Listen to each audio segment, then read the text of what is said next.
I'm Shilpa Shetty and you're watching me on Pinkvilla, showing my solidarity. So today I'm going to tell you exactly what my diet comprises of and what I eat. So hope you guys get some motivation out of it and chew your food. So the first thing I do as soon as I wake up is I kind of cleanse my system with warm water. It's not hot, just plain warm water. And before I have the warm water, I have 4 drops of noni juice, the concentrated noni juice, and it really gives me a lot of strength in the morning to cope with all the crazy stuff that I do the rest of the day. And the other very important thing that I do as a ritual every morning is oil pulling. So I take at least 2 tablespoons of coconut oil, cold pressed coconut oil, and I basically roll it around my mouth in between my teeth. It looks really funny. So I do this for like a good 7 to 10 minutes. They say you should do it for 20 minutes, but you know, with our fast-paced lives, if I get in like 10 minutes, I'm like, yay! So everybody knows that I swear by yoga. And yes, I have started doing a lot of different workouts that have been inspired by yoga as well. So I'm a fitness freak. You can actually call me a freak now. Yeah, self-confessed fitness freak. But I don't do it to lose weight, or I don't do it to prove a point to myself. Most people think that you have to contort your body into different pretzelic forms to do yoga, but I don't. There are a lot of asanas that I'm still surprised with, and I'm kind of rediscovering my inner strength and my flexibility with doing it over a period of time. So no, you don't have to be an expert contortionist to do yoga. So I do a lot of workout regimes that help me with that. So it's a mixture of high intensity, interval training. There is core strengthening. I love doing planks, different forms of that. I enjoy burpees. I know it's crazy, who can enjoy burpees? I enjoy these animal walks. So it's not one kind of training, so it's an amalgam of a lot of stuff, yeah. So I discovered yoga around 17 years ago when I was injured. I'd injured my neck, and my physio had told me to start doing yoga to strengthen it. And I had a yoga teacher come home and teach me. And then I went on to learn much more about yoga. I realized that it wasn't just great for strengthening an injured part and for rehabilitation, but also great to kind of tone your body. And as I kept learning more and more about yoga, I realized it was not just for your body, but also for your mind. So I think we all need help in that area. So I started off with Ashtanga. Today I do Vinyasa, the Bihar school of yoga. I've tried all different kinds of yoga forms, but what I would tell people is that it doesn't matter what form you're doing, try and keep to the basics of inhaling and exhaling throughout the asanas, and that's what will affect and oxygenate your muscles, rejuvenate your mind and your body, and that's what's important. So I get time in the mornings because I have a son and he goes to school, and there are many times that I'm also inundated with work in the mornings if I'm shooting. So then I try saying that I will compensate for the next day. So it doesn't matter as long as you're not. They say preferably yoga is to be done on an empty stomach, or you can have maybe warm water or maybe a cup of tea. Some people who are addicted to tea, or a small piece of banana. That's about it. You can't go on a heavy stomach and start doing yoga. So even if you do eat, try and maintain a 2.5 hour gap and then do yoga. So it can be in the afternoon, mid-afternoon, after your lunch. They say working out even in the evenings is great, So it gives you a boost of energy, and I prefer to do it in the mornings though. So my day is pretty simple, and I eat like people used to eat 70 years ago, which means my mornings start at 7 in the morning. I try to get my breakfast in between 7:30 and 8. and it's a very high fiber breakfast, so it'll be either oats or muesli coupled with fruits. I start off with a raw food, so it's either a banana or grated apple, blueberries in my muesli, and I try to keep it low sugar. So I prefer to use natural forms of sweeteners like honey or powdered jaggery that is very readily available in the market. Now the newest form of sugar is coconut sugar. Even that's great for your oats.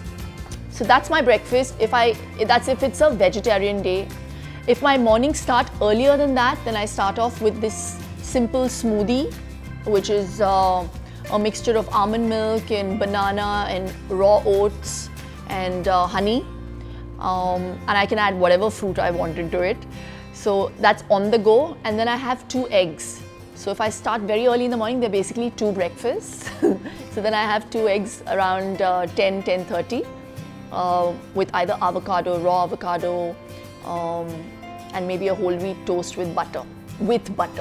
And then I have my tea, again with coconut sugar. So I try and avoid all kinds of sweeteners, and I like to keep it natural and clean. My afternoon meal is my heaviest meal actually, and it comprises of either brown rice, white rice, whatever's available.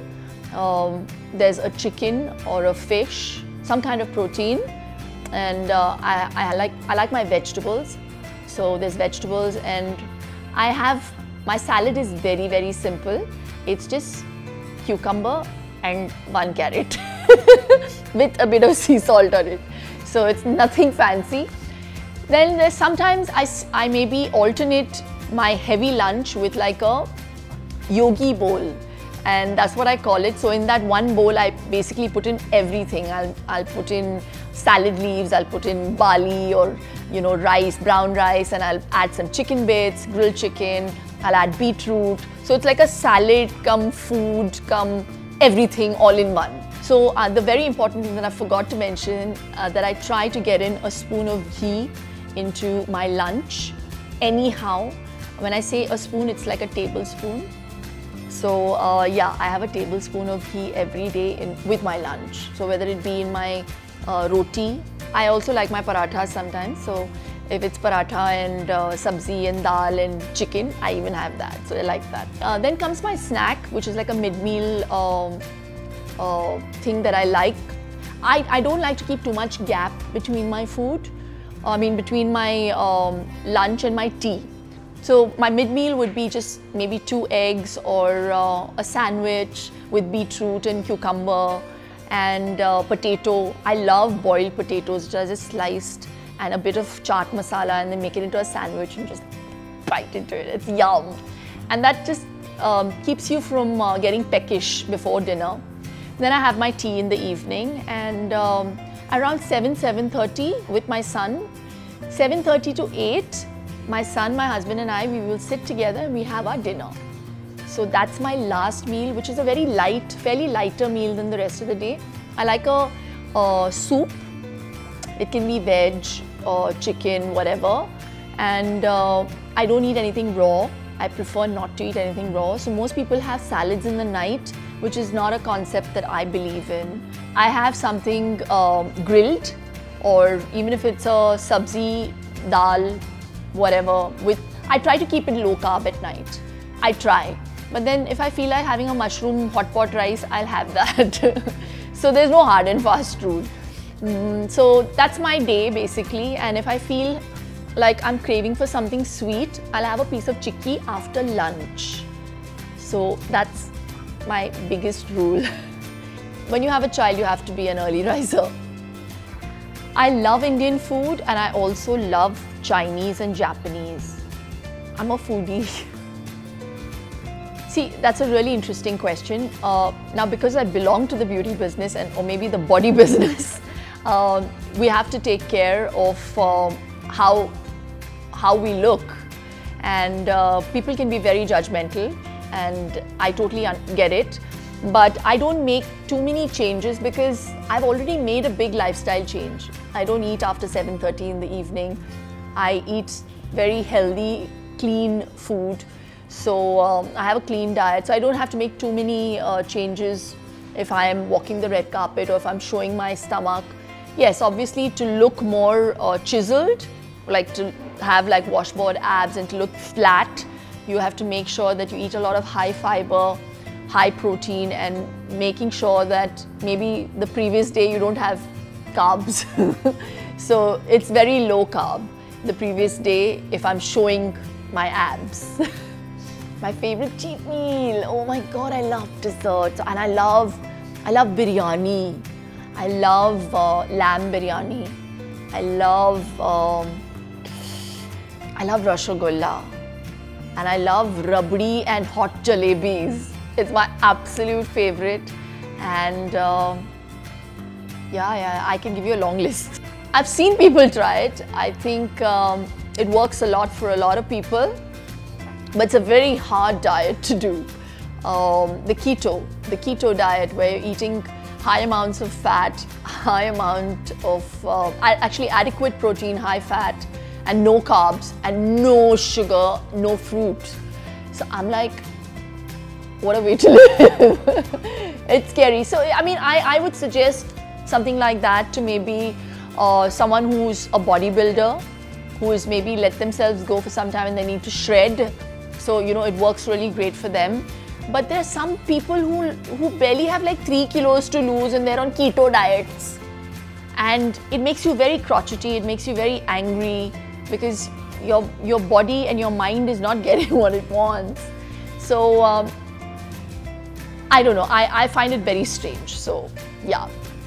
So I really hope this helps you guys in the long run, and if you like this video, do like, share and comment, and don't forget to subscribe to Pinkvilla and the Shilpa Shetty channel.